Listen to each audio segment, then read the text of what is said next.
बार्टी सारथी विद्यार्थ्यांच्या पीएचडी प्रवेश संख्येवर मर्यादा घालणार असल्याची माहिती उपमुख्यमंत्री अजित पवारांनी दिली आहे।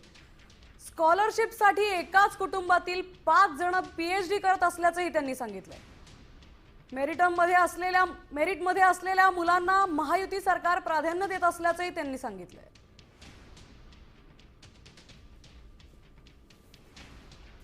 ही बार्टी, महाज्योती, सारथी, अमृत ह्या वेगवेगळ्या संस्था वेगवेगळ्या घटकातल्या मुलांना मुलींना शिक्षणाच्या दृष्टिकोनातून मदत करायला काढलेले आहेत।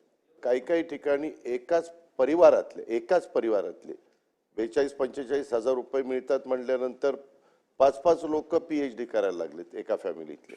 ह्या ठराविक विद्यार्थ्यांच्या करता कित्येकशे कोटी रुपये जात आहेत आणि 4 लाख विद्यार्थ्यांच्या करता म्हणजे ह्यांच्या करताच रक्कम इतकी मोठी जाते आणि बाकीच्यांच्या करता अतिशय म्हणजे 50% पेक्षा जास्त रक्कम इकडे जायला लागल्यात।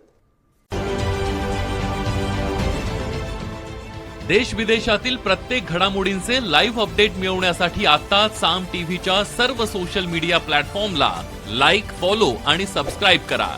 तसंच सर्व नोटिफिकेशनसाठी बेल आयकॉन प्रेस करायला विसरू नका।